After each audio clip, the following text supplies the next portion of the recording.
83 জনের মধ্যে প্রায় তারা 11 জনের জামিন মঞ্জুর করেন, আর বাকি 72 জন তারা আসামিকে তিনি সিডব্লিউ মূলে জেল হাজতে প্রেরণ করেন। এবং আদালত জামিন নাম মঞ্জুর করার সময় বলেছিলেন যে এই আইন অঙ্গনে আপনারা আসেন,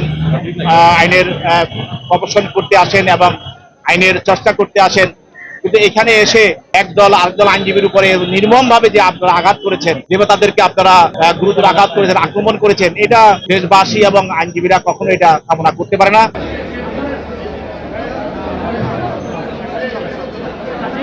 জুলাই যে বৈষম্যবিরোধী ছাত্র আন্দোলন ছিল এবং এই ছাত্র আন্দোলন যখন এক দফা আন্দোলনের রূপ লাভ করে, তখন আমরা ঢাকা আইনজীবী সমিতির বিএনপি সমর্থিত আইনজীবীরা সহ আমাদের এখানে আমরা ফ্যাসিস্ট বিরোধী যত আইনজীবী ছিল সবাই আমরা প্রতিদিন আমরা এই আন্দোলনে ছিলাম এবং মিছিল মিটিং করেছি। সর্বশেষ 5 তারিখের পূর্বে 4-8 তারিখে আমরা বিএনপির আইনজীবীদের নেতৃত্বে বৈষম্যবিরোধী ছাত্র আন্দোলনের এক দফা আন্দোলনের সপক্ষে আমরা ঢাকা বারের পক্ষ থেকে সামনে থেকে একটা মিছিল নিয়ে আমরা সিএমএম আদালতের সামনে গিয়ে রাজপথে যে ছিল জগন্নাথ বিশ্ববিদ্যালয়ে যে ছাত্ররা ছিল তাদের সঙ্গে গিয়ে আমরা একতা ঘোষণা করি। তখন ফ্যাসিস্টের সহযোগী, হাসিনার সহযোগী আওয়ামী আইনজীবী পরিষদের সদস্যরা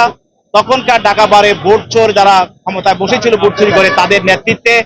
মাথায় হ্যামলেট পরে, হাতে পিস্তল নিয়ে এবং রামদা, হকি স্টিক, রড এবং দেশীয় অস্ত্রশস্ত্র এবং বোমা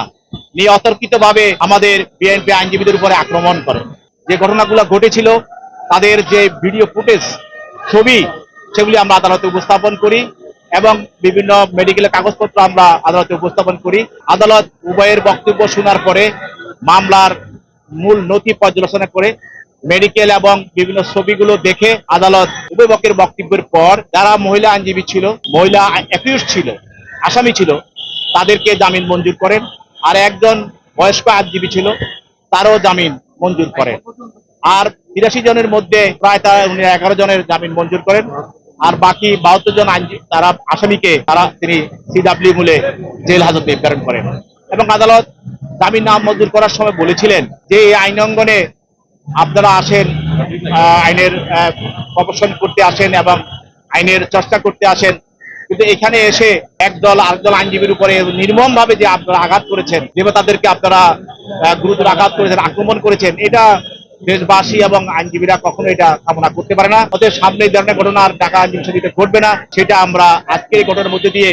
আমরা এটা দেখতে চাই যে ভবিষ্যতে আরেকগুলো ঘটনা না ঘটে। এবং আদালত তাদেরকে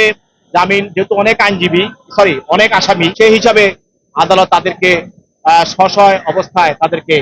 কারাবরণ জামিন বাতিল করেন এবং তাদের কারাবরণ করার জন্য তাদেরকে নির্দেশ দেন।